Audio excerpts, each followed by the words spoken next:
Hello दोस्तों, welcome to my channel. I am Tauheed Haider, BPT 4th year student from Uttar Pradesh university of medical science. आज की इस video में हम बात करेंगे असेसमेंट की। असेसमेंट यानी कि डॉक्टर जब किसी पेशेंट को एडमिट करता है तो उससे पहले वो कौन सी फॉर्मेलिटी को फुलफिल करता है। तो आपने देखा होगा कि जो उसके पास एक फ़ाइल रहती है, केस फाइल बोलते हैं उसको, उसमें वो कौन सी चीज़ें जो है फुलफिल करता है जब भी पेशेंट को एडमिट किया जाता है, या जब भी कहीं पर भी आप किसी छोटे मोटे क्लिनिक पर भी जाएंगे तब वो भी जो है कुछ ना कुछ फॉर्मेलिटी, कुछ रूल लिखते हैं, जैसे उनका नाम पूछते हैं, एज पूछते हैं, ये सारी चीज़ें जो होती हैं। आखिरकार क्यों लिखते हैं, इससे क्या बेनिफिट्स हैं, हम इसके बारे में देखेंगे। तो मैं आपको बता दूं, जो लोग नए हैं प्लीज़ इस चैनल को सब्सक्राइब कीजिए, बेल आइकन को भी प्रेस कीजिए, जिससे कि मेरी न्यू वीडियो आने को होगी वो सबसे पहले आपको मिले, और यहाँ से आपको शॉर्ट नोट्स भी मिलते रहेंगे। तो बिना किसी देरी के हम टॉपिक को स्टार्ट करते हैं। Introduction to assessments and diagnosis. इससे पहले मैं आपको बताऊं इंट्रोडक्शन और असेसमेंट्स ऑफ डायग्नोसिस के, तो मैं कुछ प्लान बता दूं। असेसमेंट करने से पहले कुछ टर्मिनोलॉजी होती है, इसे बोलते हैं सॉप। इस सॉप का मतलब क्या होता है इसके बाद समझ लीजिए। सॉप में पहला वर्ड आता है एस, वो इसका फुल फॉर्म क्या होती है, सब्जेक्टिव। फिर आता है ओ का मतलब होता है ऑब्जेक्टिव, और ए का मतलब होता है असेसमेंट, और पी का मतलब होता है प्लानिंग। यानी कि पहले हम जब असेसमेंट लेते हैं, सब्जेक्टिव और ऑब्जेक्टिव दोनों का असेसमेंट लेने के बाद हम उसकी प्लानिंग करते हैं कि पेशेंट को किस तरीके से इसका ट्रीटमेंट प्लान किया जाएगा। हम बात करेंगे इसकी क्लिनिकल असेसमेंट जब लेते हैं, यूजुअली हम इसमें क्या करते हैं, एग्जामिनेशन और गैदरिंग करते हैं इन्फॉर्मेशंस। इसलिए क्लिनिकल को डिटरमाइन करने के लिए, जैसे कि उसका डायग्नोस हम कर सकें कि पेशेंट को क्या प्रॉब्लम है। डायग्नोस में क्या करते हैं, बेसिकली हम इसमें आइडेंटिफाई करते हैं, किस चीज़ को आइडेंटिफाई करेंगे इसमें, या डिटरमाइन करेंगे हम डिसीज़ को या फिर उसके डिसीज़ के कॉज को। आखिरकार ये प्रॉब्लम क्यों हुई है, उसके नेचर को डिसीज़ के हम आइडेंटिफाई करेंगे, और उसके थ्रू एवोल्यूएशंस करेंगे, पेशेंट की हिस्ट्री लेंगे, एग्जामिनेशन करेंगे, तब हम ये सारी चीज़ें किस से कर सकते हैं। अगर किसी का नेचर और कॉजेज ऑफ डिसीज़ को अगर हम चेक करना है, तब हमें उससे पहले एवोल्यूएशंस और हिस्ट्री, एग्जामिनेशंस और या फिर लेबोरेटरी डेटा हम कलेक्ट करेंगे। उसके थ्रू हम पता लगाएंगे, डायग्नोस बनाएंगे कि पेशेंट को क्या प्रॉब्लम है। आखिरकार डायग्नोस की हमें क्यों नीड पड़ती है, तो इसमें क्या होता है, इसकी वजह से नीड पड़ती है कि प्रॉपर तरीके से हम प्लानिंग कर सकें ट्रीटमेंट की, कि हमें उस डिसीज़ को कैसे ख़त्म करना है, इरेडिकेट करना है। इस चीज़ पे हमारा मेन ऑब्जेक्ट रहता है हमारा। दूसरी बात करूँ हम बात कर रहे हैं यहाँ असेसमेंट की। तो असेसमेंट लेने से पहले यूजुअली अगर बात करूँ, ये टू टाइप का, बेसिकली टू एरियाज़ के बाद ये कंप्लीट होता है, जैसे कि सब्जेक्टिव असेसमेंट और ऑब्जेक्टिव असेसमेंट। सब्जेक्टिव असेसमेंट में क्या होता है, जब हम डायरेक्टली क्या करते हैं, पेशेंट से पूछकर या फिर उसके रिलेटिव से हम पूछकर क्या करते हैं, असेसमेंट लेते हैं, उसकी जो हिस्ट्री लेते हैं, सब कुछ जो भी लेंगे हम उसके किससे लेंगे, सब्जेक्टिव असेसमेंट में डायरेक्ट फ्रॉम द पेशेंट और पेशेंट रिलेटिव से लेंगे, या फिर जो इसको ऑब्टेन कर सकते हैं क्लिनिकल डेटा से, जो एडमिशन नोट्स में हम फुलफिल रहता है वहाँ से भी। और ऑब्जेक्टिव में क्या आएगा, ऑब्जेक्टिव में हम अपनी जो बैरियर्स, हमारी जो खुद की जो स्किल्स होती है, जो हमने आज तक पढ़ाई की है, पैथोलॉजी और क्लाइंट्स जो बोलता है, उसकी जो चीप कंप्लेंट होती है, उसके अकॉर्डिंग हम इसको ऑब्जेक्टिव में देखते हैं असेसमेंट। अब हम दोनों को देख लेते हैं, सब्जेक्टिव असेसमेंट और ऑब्जेक्टिव असेसमेंट में क्या होता है। पहले हम देख लेते हैं सब्जेक्टिव असेसमेंट। सब्जेक्टिव असेसमेंट लेने से पहले आपको ये बात अगर क्लियर हो गई कि सब्जेक्टिव असेसमेंट में क्या करना है, तब आप आराम से ले सकते हैं उसका असेसमेंट। जैसे सब्जेक्टिव असेसमेंट में देख लीजिए, इसमें सबसे पहला आता है नेम। आप में उसकी जो एक आपने केस फाइल होगा, आपको मिलेगा, कुछ इस तरीके का इंटरफेस होगा, देख लीजिएगा। कोई जो छोटे मोटे क्लिनिक होते हैं वो इस तरीके से अपना केस फाइल बनाते हैं, और जो हॉस्पिटल या फिर जो है मेडिकल कॉलेज होते हैं उनकी एक अलग ही फाइल रहती है, उसमें भी इसी मैनर में ही हम क्या करेंगे, असेसमेंट लेंगे। सब्जेक्टिव असेसमेंट में पहले मैंने बताया आपको नेम,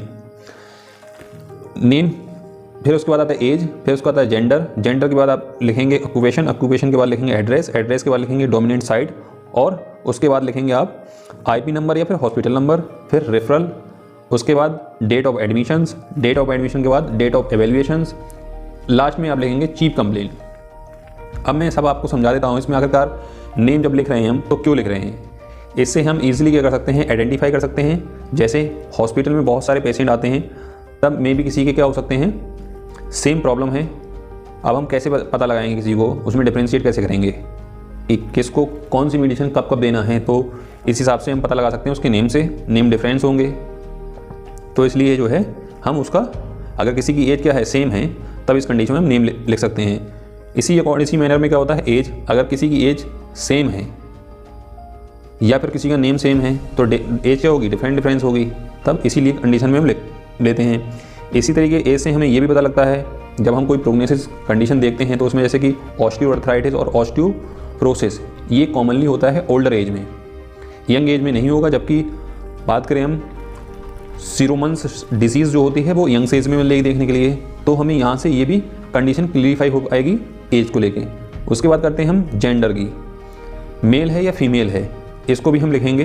क्यों लिखेंगे, बहुत सारी एरियाज़ में ऐसे नाम होते हैं जो सिमिलर शो करते हैं मेल और फीमेल के, तो हम इस हिसाब से हम जेंडर के हिसाब से हम उसको डिफ्रेंशिएट कर सकते हैं। और जेंडर का एक और इम्पोर्टेंस पॉइंट ये रहता है कि हमें ये पता लग जाता है कि कौन सी प्रॉब्लम्स मोर कॉमनली हो सकती है female as compared to mail.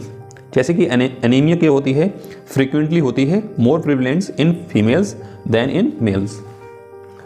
उसके बाद आता है ऑक्यूपेशंस डिटरमाइन करता है डिसीज़ को सिंस लॉन्ग टाइम, कब से ये प्रॉब्लम हुई है। जैसे कि persons who labours is likely develop muscle strength than the persons who are computer operate will suffer from neck. यानी कि ऑक्यूपेशंस से पता लगता है अगर कोई बंदा लेबर का है तो उसमें क्या होगा, मसल्स स्ट्रेंथ देखने को मिलेंगी। जबकि on the other hand those peoples who are operate the computers they are suffer neck pain. जो बंदा कंप्यूटर पर काम करता होगा वो नेक पेन में प्रॉब्लम्स को देखने को मिलेगी। इसी के अलावा हम देखेंगे एड्रेस से क्या पता लगाएंगे हम, this help to finding patients locality ही एक ऐसी चीज़ है जिससे हमें पता लग पाएगा किस एरिया में कौन सी प्रोमिनेंसी है, किस डिसीज़ की प्रोमिनेंसी है, उससे हम पता लगा पाएंगे। जैसे कि किसी एरिया में अगर मान लो मलेरिया ज़्यादा है या फिर टाइफाइड जो है वाटर अच्छा नहीं है वहाँ का, उसमें क्या है कॉन्टामिनेटेड वाटर है, तो वहाँ पर किसी चीज़ की प्रॉब्लम होने के ज़्यादा चांसेस रहेंगे, उस डिसीज जैसे टाइफाइड होने के ज़्यादा चांसेस रहेंगे। तो एड्रेस से हम इस चीज़ का पता लगाते हैं। डोमिनेंट साइड मतलब इससे हम इसलिए डिफ्रेंशिएट कर सकते हैं पेशेंट को कि वो राइट हैंडेड है या लेफ्ट हैंडेड है। इसके अलावा हम आपको बताया आईपी नंबर या हॉस्पिटल नंबर, ये यूनिक नंबर होता है, इसको हम इन पेशेंट नंबर या फिर हॉस्पिटल नंबर के नाम से जानते हैं जो फाइल में लिखा रहता है। जब पेशेंट को एडमिट किया जाता है हॉस्पिटल में, सेम हॉस्पिटल में या फिर डिफरेंट कंडीशन के पर्पज से एडमिट किया जाता है, तो हम प्रीवियस इन्फॉर्मेशन वहीं से ले सकते हैं। ये जो सीरियल नंबर होता है इसमें क्या होता है, एक्चुअल में सीरियल नंबर के साथ साथ आईपी नंबर, बेसिकली बात कर रहा हूँ मैं यहाँ पे, आईपी नंबर जो होगा उसमें कौन कौन सा नंबर होगा, सीरियल नंबर होगा, डेट होगी, मंथ, ईयर और अल्फ़ाबेट होगा कोई भी। जैसे कि ये नंबर देख लीजिए, इस टाइप का हो सकता है।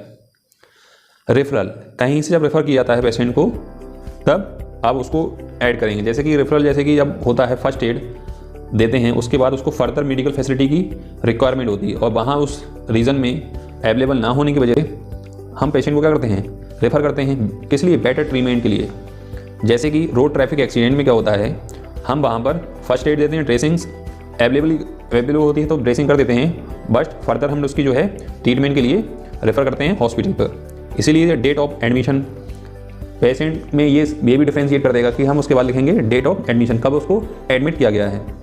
डेट ऑफ एवेल्यूएशंस, हमने जो सारी सिस्टम्स जो है डेटा कलेक्ट किया है तो उसका डेट ऑफ एवेल्यूएशन भी लिखेंगे। चीफ कंप्लेन में इसमें क्या लिखते हैं, ये मेडिकल पर्सन्स ही ले सकता है इसको, और कौन से वर्ड में, क्रोनोलॉजिकल ऑर्डर में, यानी कि जो टर्मिनोलॉजी पेशेंट बोलेगा उसी में ही लिखेंगे हम। इसमें इसमें मेडिकल टर्मिनोलॉजी यूज़ नहीं कर सकते, डायरेक्टली जो पेशेंट्स ले सकते हैं इसे या फिर पेशेंट के अटेंडेंस से हम ये टेकन कर सकते हैं। इसके अलावा हिस्ट्री लेते हैं। हिस्ट्री में क्या लेते हैं, this means the events took place startings of the condition till present, यानी कि पास्ट से लेके, स्टार्टिंग से लेके और उसकी प्रेजेंट तक की हिस्ट्री हम लेते हैं। इसमें हम इन्फॉर्मेशन जो है जो गैदर करते हैं डायरेक्टली पेशेंट से कर सकते हैं या फिर अटेंडेंस से कर सकते हैं। हिस्ट्री में हम basically present history, past history, medical history, personal history, marital status, family history, economic history, social history, ये सारी हिस्ट्री हम लेते हैं। प्रेजेंट हिस्ट्री में क्या लेते हैं, जैसे कि अगर बात करें क्रोनोलॉजिकल की बात करें ऑर्डर में, तो उसमें मोड ऑफ ऑनसेट्स, यानी कि बहुत सडन हुआ है या फिर ग्रेजुअली हुआ है, जो प्रॉब्लम डिसीज़ है उसको अपीयर कैसी हुई है, स्लोली अपीयर हुई है या फिर सडनली अपीयर हो चुकी है। इसके बाद प्रेजेंट हिस्ट्री में जैसे कि मैकेनिज्म ऑफ हिस्ट्री, मैकेनिज्म देखेंगे उसकी इंजरी की कैसी हुई है। फिर उसके अलावा इसमें हम चेक कर सकते हैं through what the patient was injured, किसके थ्रू जो है इंजर हुआ है, उसके सिम्टम देखेंगे 24 आवर में क्या चेंजेस हो रहे हैं, डे और नाइट में क्या चेंजेस हो रहे हैं। इसके अलावा रिलीविंग्स एंड एग्रीगेटिंग फैक्टर्स, यानी कि उसमें कोई रिलीफ मिल रहा है नहीं बढ़ रहा है, या फिर एग्रीगेट कर रहा है यानी बढ़ रहा है वो, ये देखना है इसमें पेन। उसके अलावा हम इसमें प्रेजेंट हिस्ट्री में ड्यूरेशन या फिर पीरियड देखेंगे, यानी कि वो उसको जो पेन जो है और या फिर जो प्रॉब्लम है वो किस टाइम से है और कब तक है, लॉन्ग टाइम एक्यूट है या फिर क्रॉनिक नेचर है, ये चीज़ हम देखेंगे। इसके अलावा हम ट्रीटमेंट में या फिर मेडिकेशन पर्पज से हम जो रिकॉर्ड हम जो बनाते हैं उसमें मेंशन करते हैं डोज या फिर प्रोसीजर, जो टाइमिंग कितनी टाइमिंग तक देना है, तो ये प्रीवियस हिस्ट्री से भी ले सकते हैं और प्रेजेंट हिस्ट्री से भी हम देख सकते हैं। इसके अलावा पेशेंट्स वेदर कॉन्शियस और not conscious when come out the treatment centres और हॉस्पिटल्स, जब हॉस्पिटल या ट्रीटमेंट सेंटर पे आया गया है तब वो कैसा था, कॉन्शियस था या नहीं था, ये भी हमें देखना है। फिर उसके बाद हम मेडिकेशन के साथ साथ ये भी इसमें देखेंगे कि फिजियोथेरेपी उसको वो लेता है नहीं लेता है, इसके बारे में हम देखेंगे। फिर पास्ट हिस्ट्री में हम क्या देखते हैं, पास्ट हिस्ट्री में ये देखते हैं कि सेम जो पर्सन है उस पर्सन को ईयरली उससे पहले भी कोई प्रॉब्लम हुई थी, या फिर हम बात करें 10 ईयर्स बैक अगर पीछे जाएं तो उसकी कोई कहीं पे फ्रैक्चर हुआ था सेम साइड पर या डिफरेंट साइड पर, ये भी हम चेक करेंगे। इसके अलावा मेडिकल हिस्ट्री चेक करते हैं हम इसमें। मेडिकल हिस्ट्री में क्या देखते हैं, means any history of medical problems और previous surgery of undergoes to any reason of body medications if there is a continuity, यानी कि हम इसमें ये देखते हैं मेडिकल हिस्ट्री में कि उससे पहले उसे कोई प्रॉब्लम तो नहीं हुई थी या फिर उसकी कोई मेडिकेशन चल रही है, और जो हम उसको प्रिस्क्राइब कर रहे हैं किसी भी टाइप की एक्सरसाइज या इन्वेस्टिगेशन, उससे कोई प्रॉब्लम तो नहीं होगी, ये सब हम उसमें चेक करते हैं कि इसमें मेडिकल हिस्ट्री के अकॉर्डिंग। फिर उसके बाद हम पर्सनल हिस्ट्री लेते हैं। पर्सनल हिस्ट्री में हम बेसिकली ये देखते हैं कि पर्सन की कोई हैबिट्स ऐसी हो जैसे कि च्यूबिंग टोबैको या फिर स्मोकिंग या अल्कोहल कंजप्शंस या एनी अदर हिस्ट्री जो क्या कर सकता हो, हाई ड्रिंक करता हो, या फिर जो पर्सन है जैसे कि वो स्मोक करता रहता है तो उसको क्या हो सकती है, हार्मफुल हो सकती है उसके लंग्स के लिए, या फिर लंग्स डिजीज भी क्रिएट कर सकती है, ये हम सब चेक करेंगे। फिर मैरिटल स्टेटस हम देखेंगे, यानी कि वो मैरिड है कि नहीं है, मैरिड है या अनमैरिड है। इससे क्या होगा, उसे मेंटल सपोर्ट मिलेगा, उसको जो लाइफ पार्टनर है उसको क्या करेगा, वो मेंटली सपोर्ट करेगा,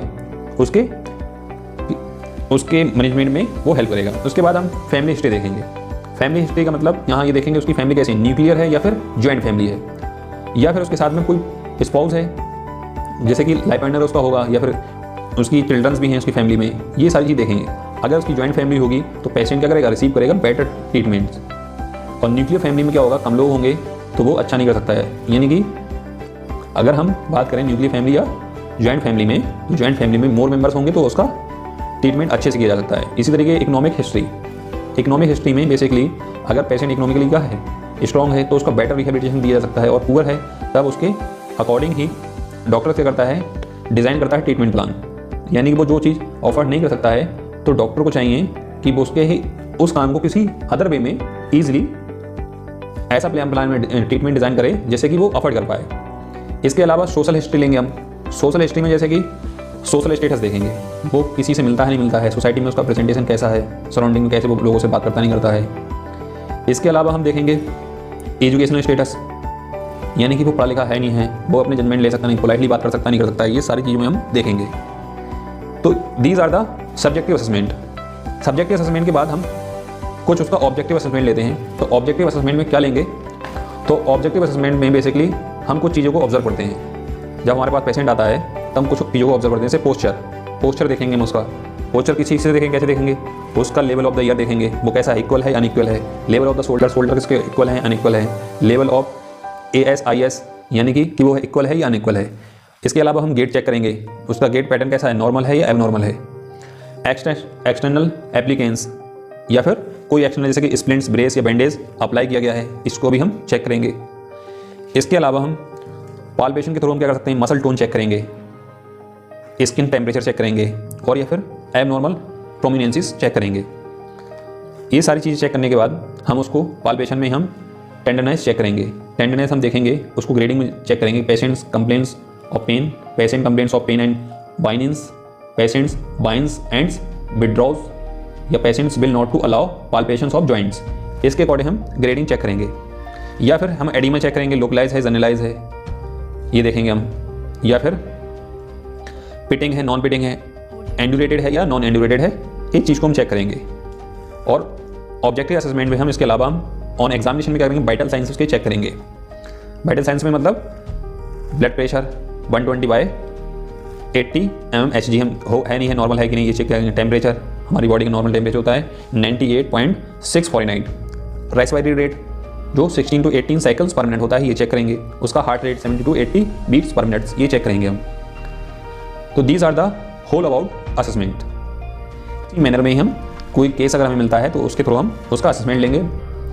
अगर ये वीडियो आपको अच्छा लगा हो तो कमेंट करके बताइए, तो मैं अगला वीडियो बनाऊँ जो आप कोई केस अगर आपको मिलता है तो कैसे हैंडल करेंगे हम पेशेंट से, उसमें आपको क्या क्या करना पड़ेगा सबसे पहले तो उसको हम एक्सप्लेन कर देंगे नेक्स्ट वीडियो में। अगर ये वीडियो आपको अच्छा लगा होगा तभी हम नेक्स्ट वीडियो बनाएंगे। इस बेस पे जो आप न्यूरोलॉजिकल या फिर ऑर्थोपेडिक किसी भी केस पे आप जो है असेसमेंट कैसे लेते हैं उसको हम एक्सप्लेन करेंगे।